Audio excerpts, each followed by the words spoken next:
Así es. El que está para ti te da la mano. De los derechos de cada ser humano. Siempre contigo caminando a tu lado. Así es el defensor. Así es. Amigo bueno y pleno. Así es el defensor del pueblo. Así es el que educa y da orientación. Así es el defensor del pueblo. Muy buenas tardes a todo el pueblo dominicano que nos escucha a través de esa emisora y a través de las redes sociales, a su programa Así es el defensor del pueblo de la República Dominicana, donde siempre vamos a aprender de derechos humanos, de derechos fundamentales, de deberes fundamentales, muy importante, de la buena administración pública y en general del Estado social y democrático de derecho que enarbola nuestra Constitución de la República. Con ustedes,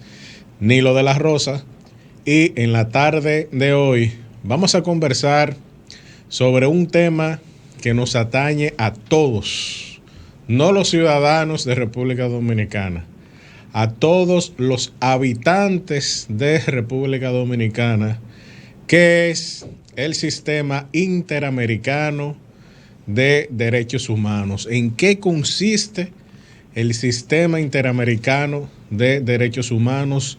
¿Para qué sirve? ¿En qué nos beneficia? ¿Y cuál es la situación actual de nuestro país, del Estado dominicano, con respecto al sistema interamericano de derechos humanos?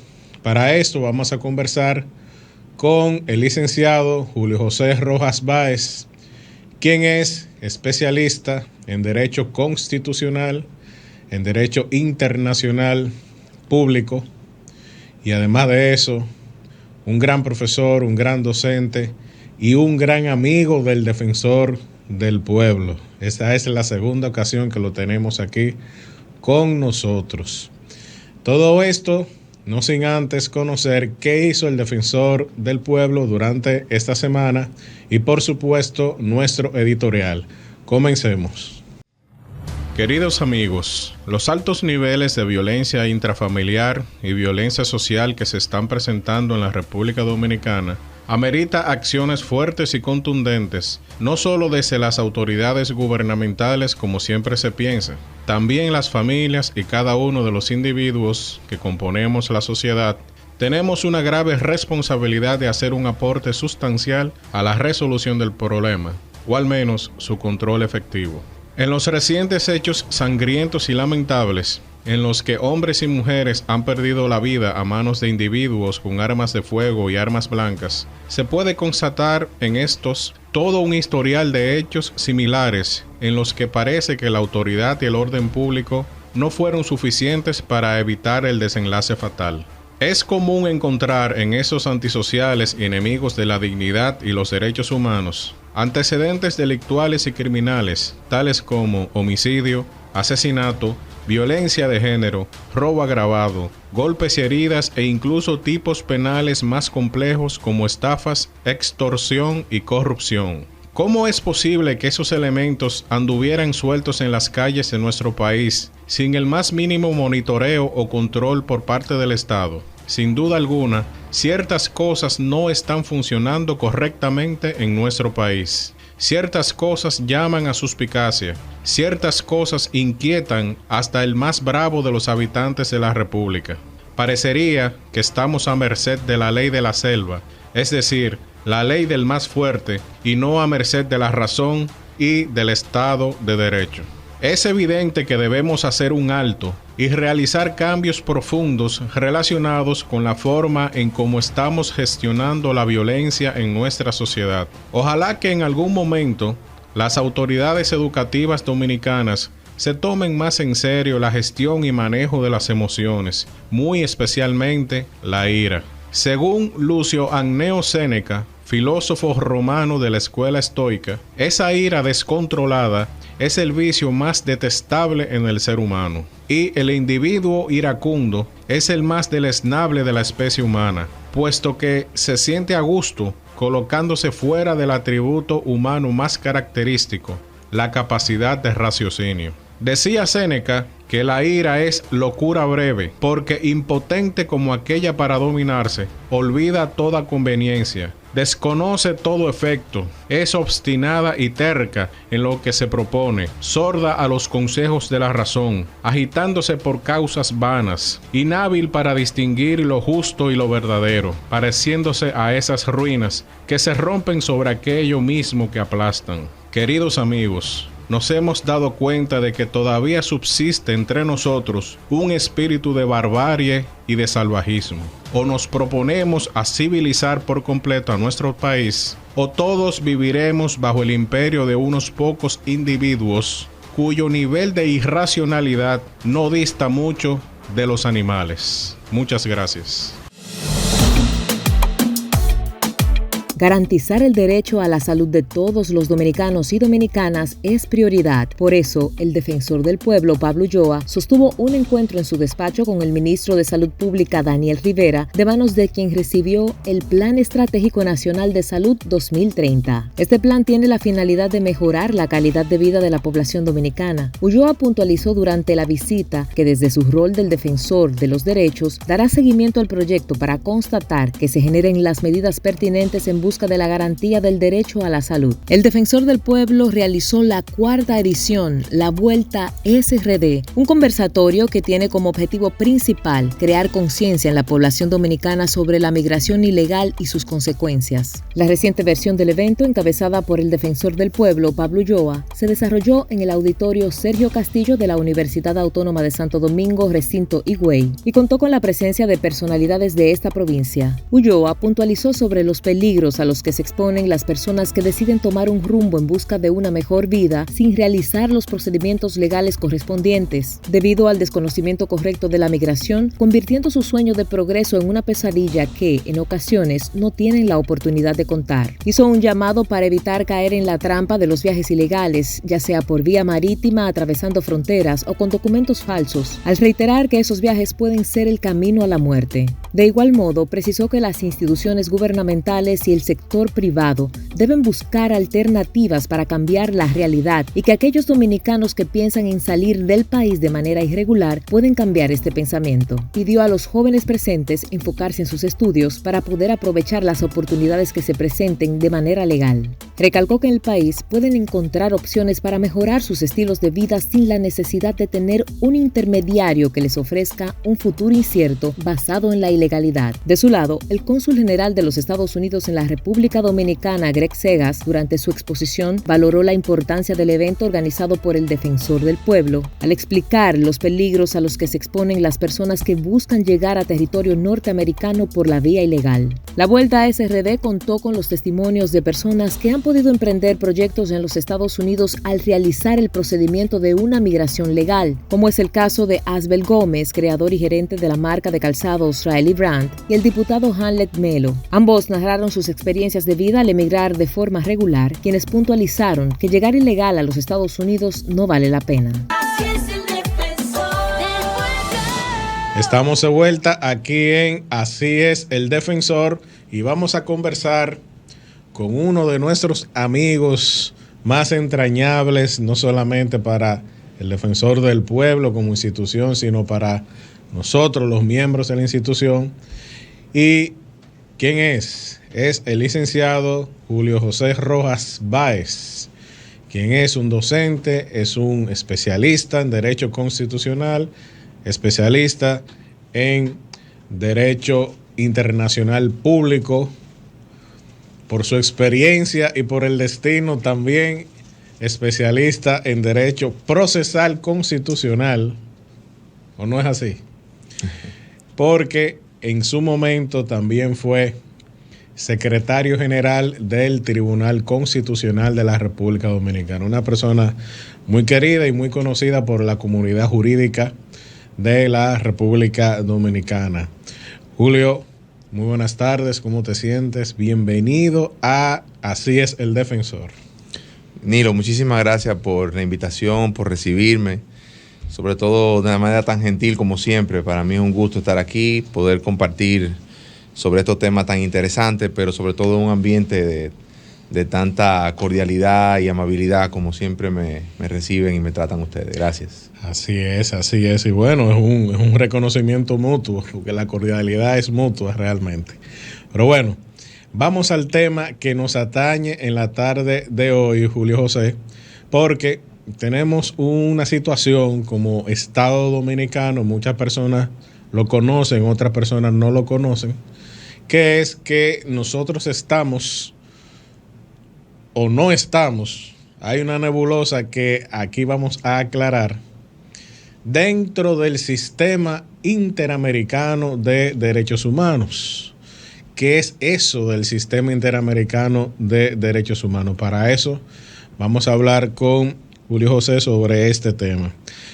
Julio José, ¿qué debemos de entender por ese sistema interamericano de derechos humanos y para qué sirve, para qué se creó y en qué nos beneficia como pueblo, en qué nos beneficia como individuos, en qué nos beneficia como Estado? Muy bien, Nilo, es una excelente pregunta. El sistema interamericano de derechos humanos, como se le conoce, es un mecanismo instituido al amparo de la Carta de la Organización de Estados Americanos y de la Convención Americana sobre Derechos Humanos para verificar que los estados que son partes de la Convención Americana sobre Derechos Humanos cumplan con sus obligaciones que adquieren en virtud de ese tratado. Me explico. Es decir, en virtud de la Convención Americana sobre Derechos Humanos, conocida también como Pacto San José, que es una convención que entró en vigencia el 18 de julio de 1978 y que República Dominicana es parte del grupo inicial de estados que aceptaron esa convención. Esa convención entró en vigencia, como digo, el 18 de julio de 1978, había sido aprobada por el Congreso en el año 77. Muy bien. Firmada durante el final de la época conocida como los 12 años de Joaquín Balaguer. Bueno, y la convención en sí misma, o sea, el Pacto de San José, que estamos hablando de San José, Costa Rica, ¿verdad? Correcto. ¿De qué año es? La ¿Es del convención, 60 y la pico? convención fue abierta a la firma en el año de 1969. Muy bien. Pero esa no es la fecha importante. Esa es la fecha en la que el documento se puso sobre la mesa para que los estados vinieran a firmarla y a manifestar su consentimiento en obligarse en virtud de ella. Sin embargo, por disposición de la propia convención, ella sola entraría en vigencia cuando 11 estados manifestasen su deseo de vincularse jurídicamente por ella. Y eso ocurrió el 18 de julio de 1978. Es decir, ese fue el día que la convención comenzó a surtir efecto. Y surtió efecto para los países que ya habían manifestado su consentimiento en obligarse en virtud de ella, como es el caso de República Dominicana. República Dominicana siempre ha sido un actor muy activo, muy entusiasta, pudiéramos decir. Pudiéramos llamarle así, de la comunidad internacional. Nosotros somos parte del grupo inicial de Estado de las Naciones Unidas. Nuestra embajadora Minerva Bernardino firmó la Carta de la ONU en San Francisco en nombre del Estado Dominicano, del grupo inicial. También somos del grupo inicial de la Convención Americana. Tenemos una participación en la OEA desde siempre.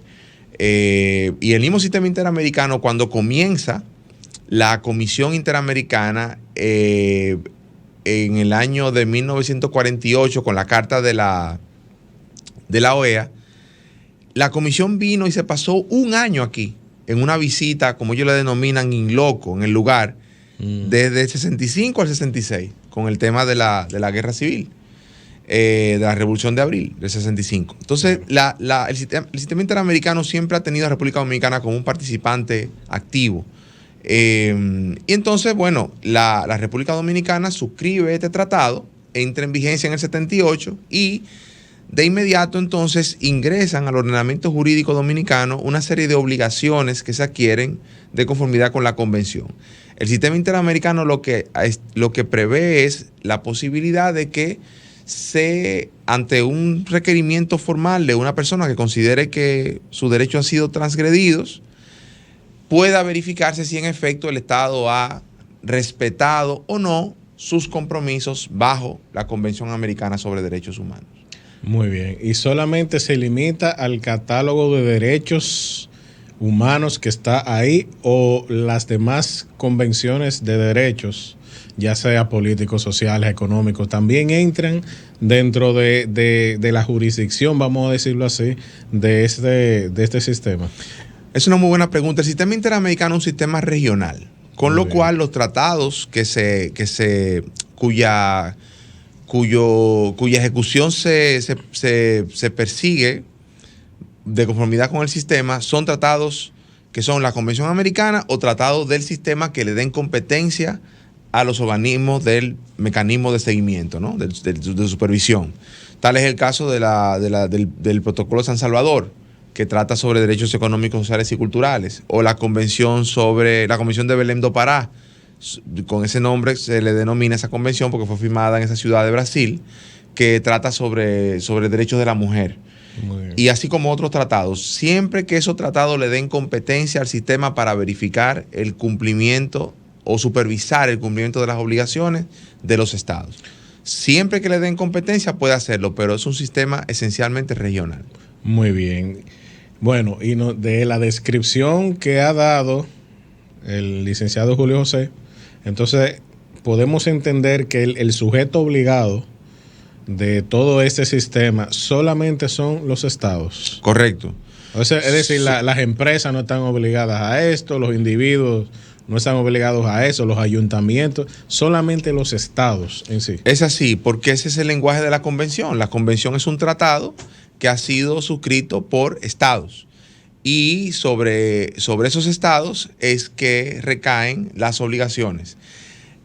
Los estados ya tienen facultades para verificar el cumplimiento de las normas de derechos en su territorio a través de las leyes, la Constitución de la República. Así, internamente, el Estado emite las normas y procura el cumplimiento de esas normas. Ahora, cuando una persona considera que normas de la convención que le conceden o reconocen derechos no han sido reconocidas por los estados en el marco de un determinado proceso, entonces se va al sistema interamericano que tiene un carácter subsidiario. Muy bien, bueno, vamos a seguir hablando de ese interesantísimo tema del funcionamiento del sistema interamericano de derechos humanos después de esta breve pausa en la cual escucharemos además un nuevo capítulo de la Constitución animada para niños y niñas del Defensor del Pueblo. Adelante. Así es el defensor del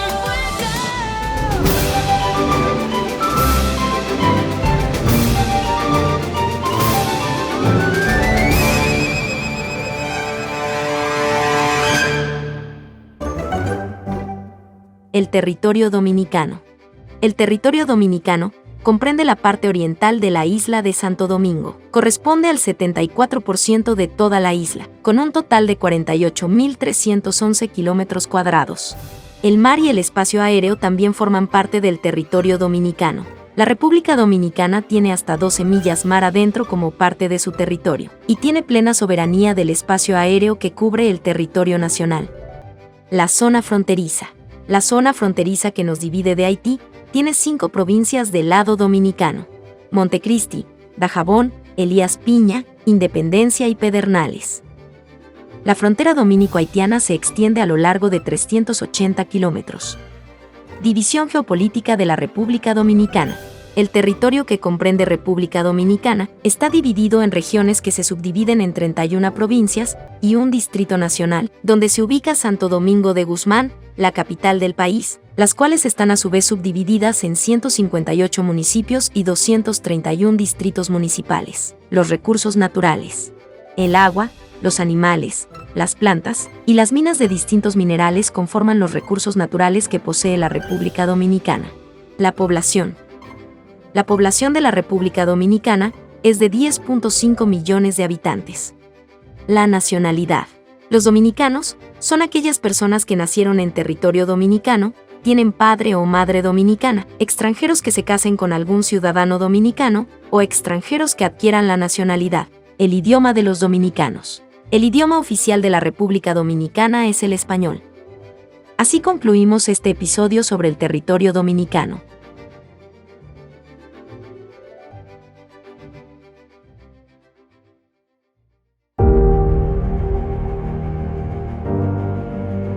Mi nombre es Luis Arias, presidente del Grupo Comunitario Paloma Mensajera. A través del Defensor del Pueblo, nosotros gestionamos cosas relacionadas con el desempeño de la función de los comunitarios, principalmente cuando tienen problemas laborales. Yo llegué al Defensor del Pueblo a través de los anuncios que ustedes tienen para solucionar los problemas. Aquí había una señora que trabajaba en el ayuntamiento alrededor de casi 14 años limpiando aquí. Ella vino aquí para que la ayudáramos. Soy Santa Anselma Vizcaíno Igual. Usted sabe, yo lo que hacía era barrer en el ayuntamiento. Me nombraron en el 2003. Pero yo empecé yo tengo un hijo que va a cumplir 34, ahora el más viejo. Cuando él estaba pequeño, yo andaba con él en la calle ya barriendo. Me pusieron en el papel que me cancelaron y que en el 2003, que yo entré. Yo no entré en el 2003. Yo entré, ya mi hija, la más chiquita, tiene 24 años. Yo barría con la barriga de ella. Y ahí sufrí un accidente allá en el ayuntamiento cuando murió una hermana mía. Y me mataron un hermano y me puse depresiva. Y dejé de ir. Después volvieron a buscarme y volví otra vez. Todo el que me vio sabía que ya yo empezaba desde Santa Ana. A veces me llevaban por ahí, por todos los lados, hasta para San Cristóbal. Aquí la ruta 29, desde allá sola hasta aquí. Cuando cogí el desgaste y la batería que me veía al borde de la muerte. Con eso, días me caí. Y ellos, yo estando enyesada, me dijeron que estaba cancelado, el sueldo no me salió. No me querían dar nada porque ellos dijeron que los meses que yo tuve de licencia, eso era lo que a mí me tocaba. Que ya yo no tenía más nada ahí. Pero gracias a Dios y a este señor que está aquí, yo de ahí conseguí algo. Incluso allá donde vivo, compré un par de planchas de zinc, eso no es mío. Un par de planchas de zinc y un par de palos y lo puse. Y compré medicina y debía algo y lo pagué. El señor Luis, yo le digo, Bimbo, ve, porque yo a veces llegaba hasta aquí. Y él siempre me veía barriendo, recogiendo mi basura sola, porque yo trabajaba sola. Y él me tenía como, así como colgada del arma. Y cuando él me vio con ese yeso, me dice, ¿qué fue? Que yo no te veo. Y lo de la ruta, digo que me enfermé. ¿Y te pagan? Digo, no, me cancelaron. Gracias a Dios y a él, que me pudieron llevar allá al defensor porque yo no sabía cómo llegar. Y él, le doy gracias a Dios y a este señor que me veía cómo yo me mataba, que él me ayudó y llegué allá. Yo ni lo esperaba allá.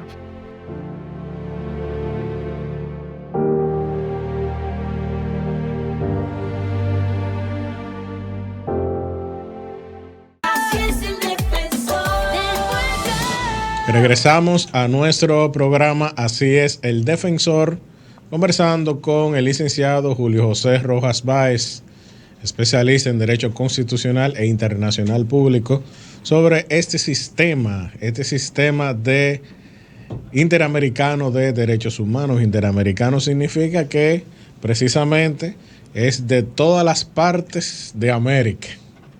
De América del Norte, de América Central, de América del Sur y del Caribe. Es decir, es un sistema integral de todo el continente, salvo algunos países que están fuera del sistema. Por ejemplo, la República de Cuba está fuera del sistema, está fuera de la OEA por cuestiones que todos sabemos de la revolución cubana, etcétera, etcétera, y fue sacada del sistema porque se supone que deben de ser países democráticos. Ese es el principio fundamental de la OEA. Ahora bien,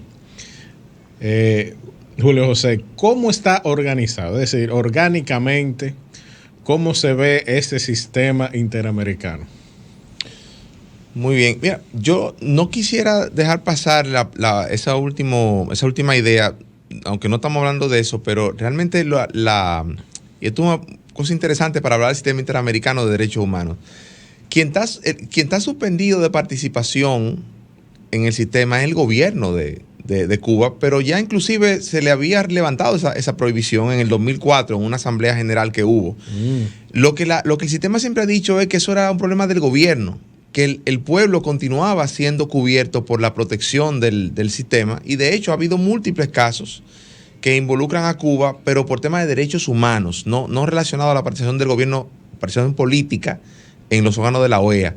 Pero eso es una cosa interesante. Pero lo que sí es que pese a que los estados votaron para readmitir al gobierno de Cuba, el gobierno de Cuba no ha vuelto a participar. Eso solamente brevemente. Pero entonces eso es un dato muy interesante, sí, y que obviamente se ha aclarado en este programa. Y algo muy lógico, porque el pueblo cubano debe de tener un beneficio procesal, una garantía de derechos humanos que no lo tienen en Cuba. No lo tienen. Lo tienen en Cuba. Independientemente de que lo tengan o no, eso es irrelevante a los efectos del sistema interamericano. Muy bien. Evidentemente, el no tenerlo es una violación a los estándares, pero países que tienen sistemas y países que no tienen sistemas igual pueden llegar a tener un caso, porque el sistema lo que ve es el cumplimiento de las obligaciones de conformidad establecidas de conformidad con el tratado. Muy bien. Entonces, en el caso de países de América, por ejemplo, algunos tienen gobiernos, son países que tienen un sistema republicano, otros son repúblicas o estados federales o federados, y ambos pertenecen al sistema. ¿Por qué? Porque una de las características esenciales del derecho internacional es que precisamente el derecho interno es irrelevante.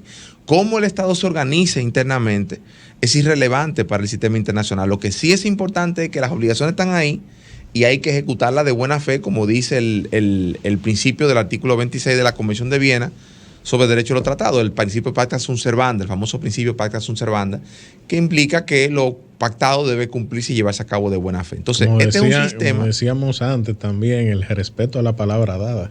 Así Eso es. significa pacta sunt servanda, el respeto a la palabra dada. Eso es algo de los romanos. Correcto. Entonces, en primer término hay que entender que el sistema interamericano está fundado en primer término, por la Carta de la OEA, que establece que hay una comisión interamericana que se encarga de verificar la promoción y protección de los derechos humanos en el continente. Entonces, ¿qué sucede? Las obligaciones de derechos humanos de la Carta son insuficientes, y en la Declaración Americana también, porque no un documento tampoco vinculante. Por eso es que se crea el subsistema, como se le llama, en virtud de la convención que crea entonces la Corte también. Es decir, es la Convención Americana, en su artículo 33, que consagra un sistema de dos organismos. Una Comisión Interamericana de Derechos Humanos, que es un órgano principal de la Carta de la OEA, y una Corte Interamericana de Derechos Humanos, que es un órgano de la Convención. Entonces se conjugan ambos órganos con funciones y atribuciones específicas que están en la Convención Americana. Entonces, la Comisión Interamericana tiene su sede en Washington, está conformada por 7 personas de reconocida competencia en materia de derechos humanos. Curiosamente, no se requiere que sean abogadas o abogados para formar parte de la comisión, pero precisamente eso evidencia el carácter multidisciplinario y transversal que tiene el estudio de los derechos humanos, no solamente una cuestión de abogados. Históricamente han participado han sido comisionadas o comisionados periodistas, antropólogos y de otras materias, pero lo importante es eso, reconocida competencia y de reconocida autoridad en materia de derechos humanos. Entonces son designadas estas personas por 4 años con una posibilidad de reelección una posibilidad de una reelección, y la Comisión Interamericana es el órgano que está encomendado de recibir las denuncias. Perdón. ¿quién elige a esas personas? La Asamblea General de la OEA, De la lo OEA. mismo que ocurre con los jueces de la Corte. ¿Y quién la jueza de la propone a los candidatos para la comisión? Estados, Los estados miembros de la OEA. Muy bien. Sí. Para la comisión. Entonces, la comisión recibe las denuncias. ¿Quién puede denunciar ante el sistema interamericano? El artículo 44 dice que puede ser una persona, puede ser un grupo de personas o una ONG debidamente reconocida o legalmente reconocida en uno o más estados. Persona, grupo de personas o entidad no gubernamental reconocida en uno o más estados. O sea, una empresa no puede acceder al sistema. Como tal, no. Como tal no puede no solamente presentar una denuncia, sino tampoco ser víctima. El artículo 1.2 de la Convención Americana dice que para los efectos de la convención, persona es todo ser humano. Okay. Ahora, eso no quita que personas que ostenten la condición, por ejemplo, de accionistas de una empresa que haya sido, digamos, liquidada en violación de debido proceso, puedan acudir, ya no como empresa, sino como accionistas de la antigua empresa, pero ya serían sus derechos humanos a la propiedad o al debido proceso o que cualquier otro tema que ellos quieran alegar, pero no pueden ir compañías ni como víctimas ni como peticionarios. Entonces, esta persona jurídica, que es una ONG, lo hace pero en virtud de representación de víctimas, ¿o no? Así es. Así es. Eso es, O sea, que hay que distinguir. Sigue siendo lo mismo. Es decir, no es la ONG que está denunciando, sino que la ONG denuncia por... Sí, pero por ejemplo, en este caso una ONG. Pero si fuera, por ejemplo, una entidad comercial, no pudiera, porque el 44 dice que para presentar la queja tiene que ser entidad no gubernamental. Muy bien. Entonces, si fuera una sociedad de comercio, que es una categoría distinta, sería interesante. Pero bueno, en definitiva, persona, grupo de personas o entidad no gubernamental. Para presentar la queja, y la queja debe referirse entonces a derechos de personas humanas. Muy bien. Excelente. Eso quiere decir que la comisión tiene una función como una suerte de fiscal en el sistema, como una suerte de ministerio público, aunque es radicalmente distinto, pero a los fines de entendimiento, para que lo entendamos más o menos dentro de un proceso dominicano, sería más o menos como un fiscal. Y bueno, vamos a una breve pausa y regresamos de inmediato con Julio José Rojas Báez. Así es el defensor del pueblo. En representación de alguien que emigró hace años atrás y que se puede hacer la vuelta aquí en RD. Estados Unidos está preparado para ayudarte legalmente a estudiar, a trabajar, pero tienes una opción de quedarte acá e invertir en tu país. Lo puedes hacer y hoy es un vivo testimonio de que irse ilegalmente no vale la pena. Lo legal siempre queda bien y por eso la vuelta es RD.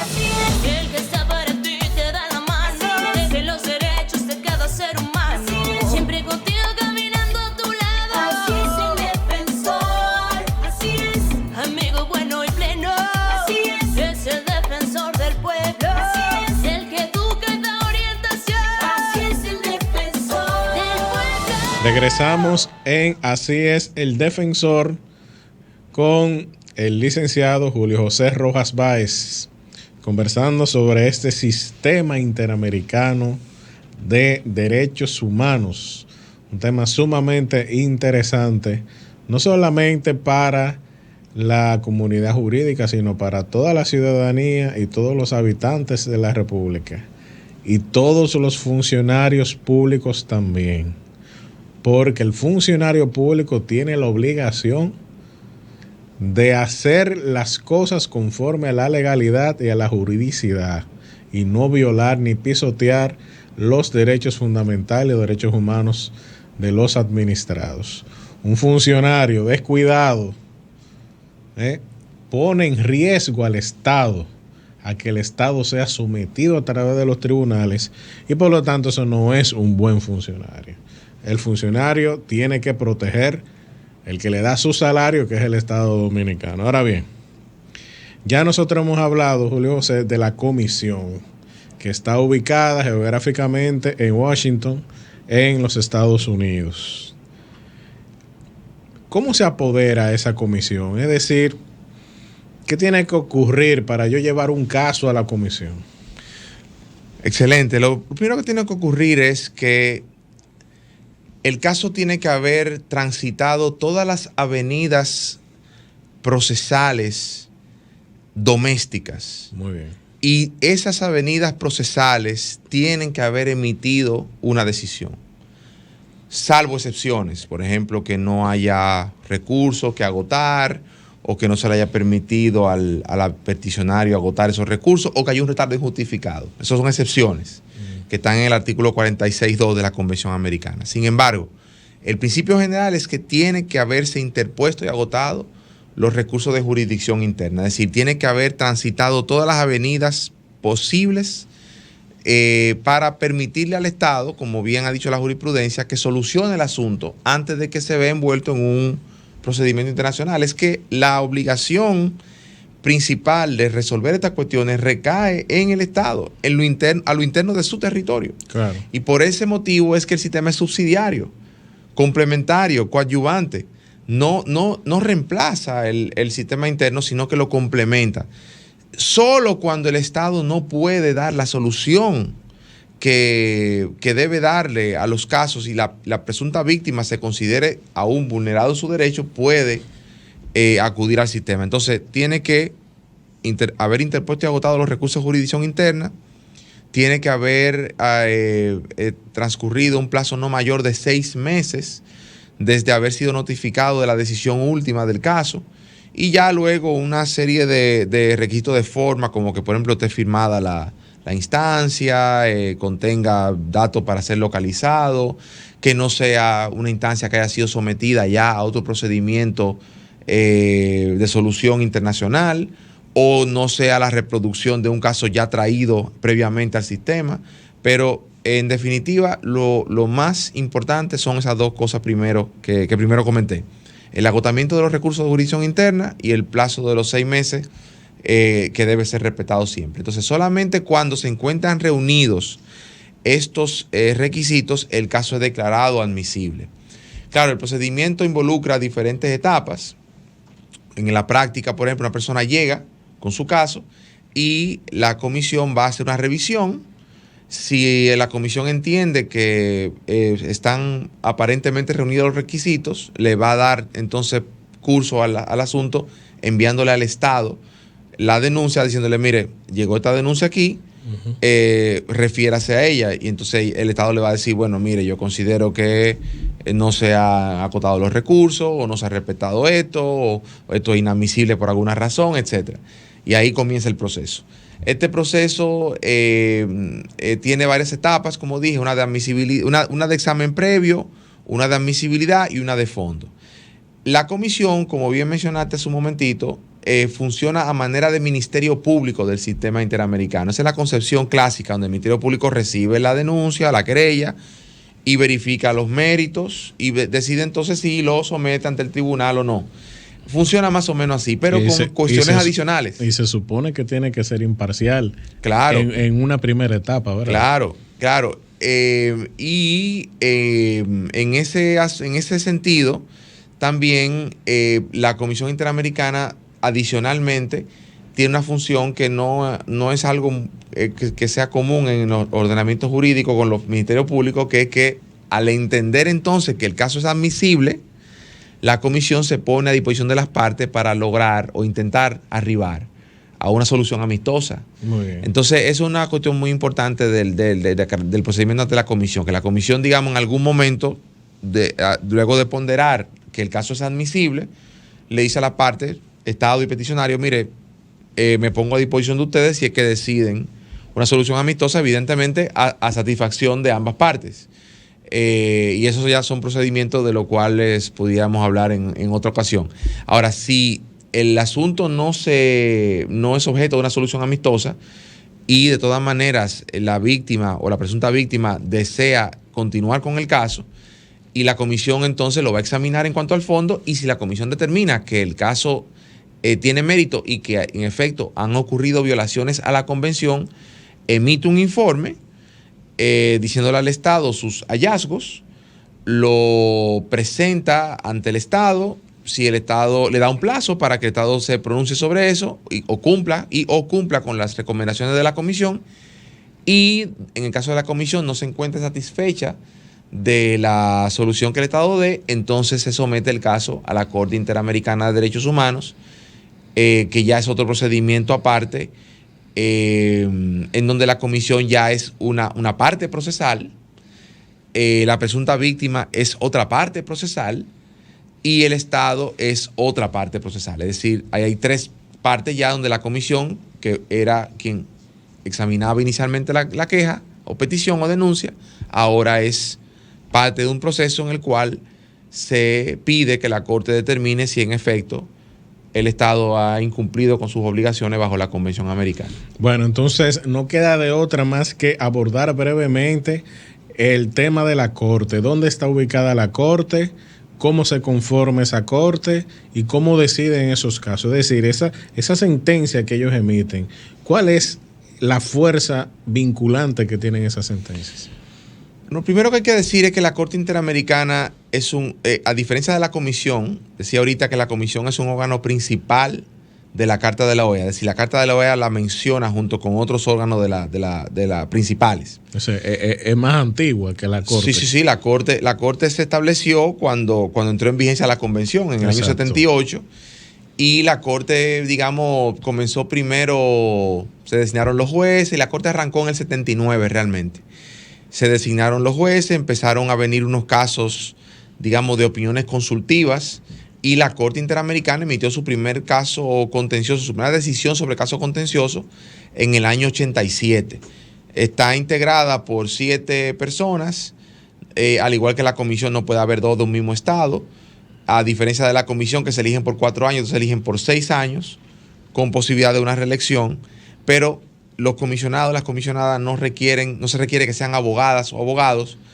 En el caso de la Corte Interamericana sí se requiere que sean no solamente abogadas y abogados, sino que además tengan las condiciones exigidas para ser jueces de alta corte en el estado de su nacionalidad o en el estado que lo propone.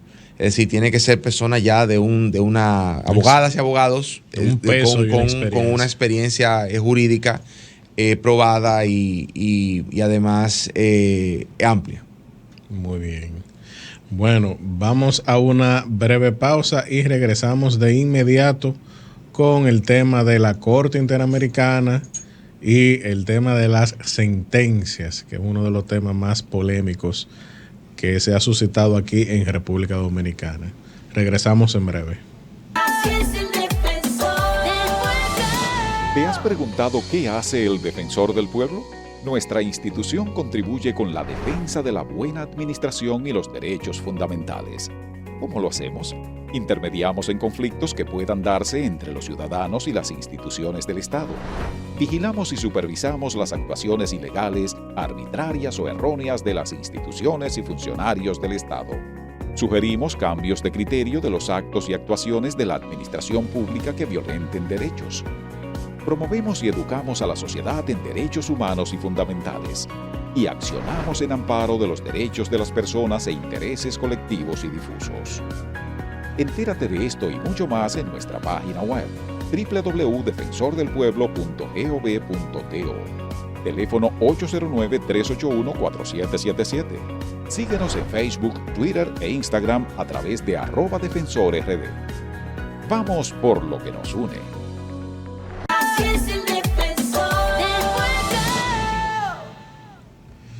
Estamos de vuelta en Así es el Defensor, conversando con nuestro amigo Julio José Rojas Báez sobre el Sistema Interamericano de Derechos Humanos. Ya hablamos de esta corte, hablamos de la comisión que está ubicada en Washington, la corte está ubicada en San José, Costa Rica, lo que no quiere decir que no pueda sesionar en otro país. Es decir, esa corte también se mueve por varios países del continente y sesiona en esos países.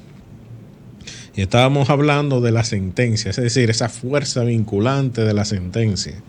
¿Cuál es el alcance de esa sentencia? ¿Qué puede decidir esta corte? Porque en una ocasión yo recuerdo perfectamente que se decidió un caso contra la República Dominicana y la sentencia ordenó al Estado Dominicano modificar la Constitución en un plazo X, que en el fondo lo vi hasta excesivo, porque ni siquiera era un tema que era necesario para resolver el caso per se, el caso concreto que se estaba tratando ahí.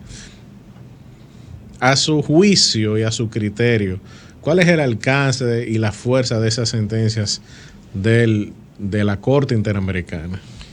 Bueno, es una excelente pregunta, porque la letra de la Convención Americana en sus artículos 67 y 68 dice que las decisiones de la Corte Interamericana son definitivas, de obligatorio cumplimiento, inapelables, y que además los estados se comprometen a acatar las decisiones en todos los casos en los que sean partes. Entonces, ahora, ¿qué sucede? Y si el Estado de todas maneras dice que no va a ejecutar la sentencia, pues el problema de la falta de ejecución de sentencias no es un problema exclusivo de ningún ordenamiento. Todos los ordenamientos jurídicos tienen un problema de situaciones de mayor o menor nivel, en donde hay una falta de voluntad del Estado en ejecutar las decisiones. Lo que pasa con el sistema interamericano es que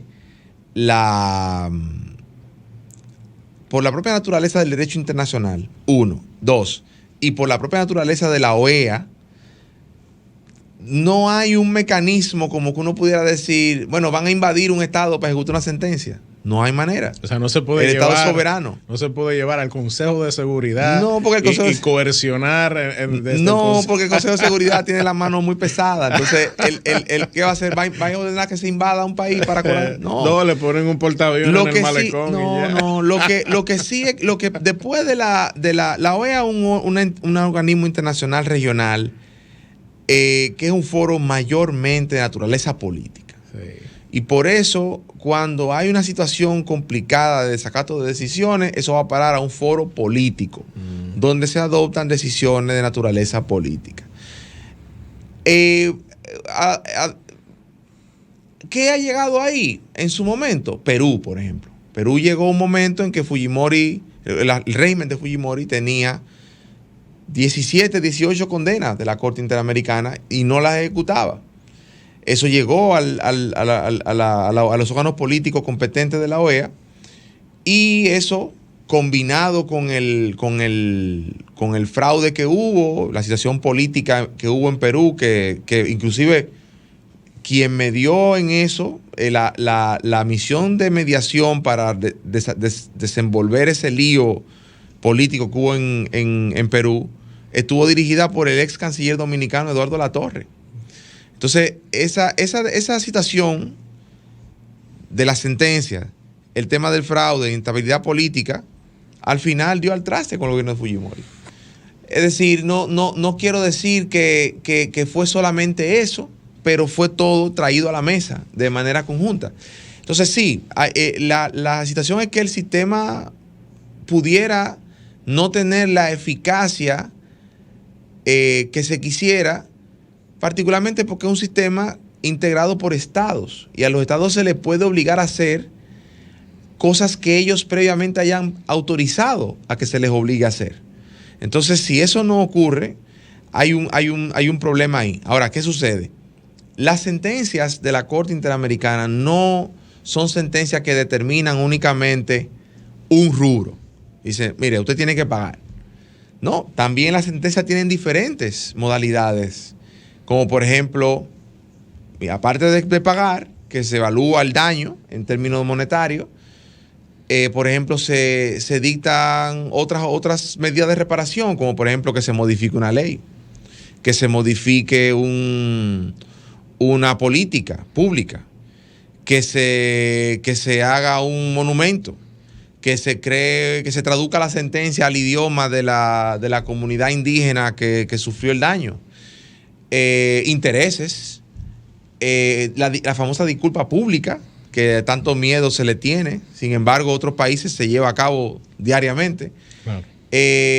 La publicación de la sentencia en el periódico. Muchas otras figuras son utilizadas, o rubros de reparación son utilizados. Ahora, ¿qué es lo importante?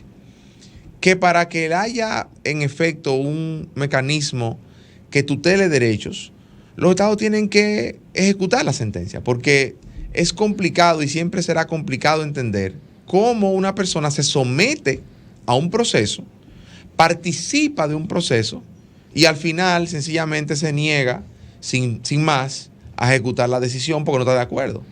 Eso no es una cuestión que haga justicia o sea saludable para todo mecanismo de justicia. Entonces, ¿qué sucede con la Corte Interamericana? Que la Corte Interamericana de Derechos Humanos no tiene un fondo al que uno decir, bueno, vamos a ejecutar al Estado a partir de sus cuentas de banco. No. Eso correspondería, si procede, a nivel interno, digamos. Claro que hay estados que ya, por experiencias que tienen con casos, tienen ordenamientos jurídicos particulares para regular la ejecución de sentencias de la Corte Interamericana. Perú, Costa Rica, México, Colombia, Argentina, Brasil, tienen leyes específicas para regular la ejecución de sentencias, no solamente de la Corte Interamericana, sino sentencias internacionales en general, provenientes de laudos arbitrales, provenientes de casos en donde hayan sido condenado el Estado por temas comerciales, por ejemplo. En otras jurisdicciones. En otras jurisdicciones. También existe ese proceso de homologación tradicional en la Suprema Corte de Justicia, etcétera, etcétera. Pero bueno, hay un caso, y por cierto, ironía de la vida, Alberto Fujimori está intentando llegar a la Corte Interamericana en su caso particular que él tiene por el tema de la prisión. Para que vean cómo son las cosas de la vida.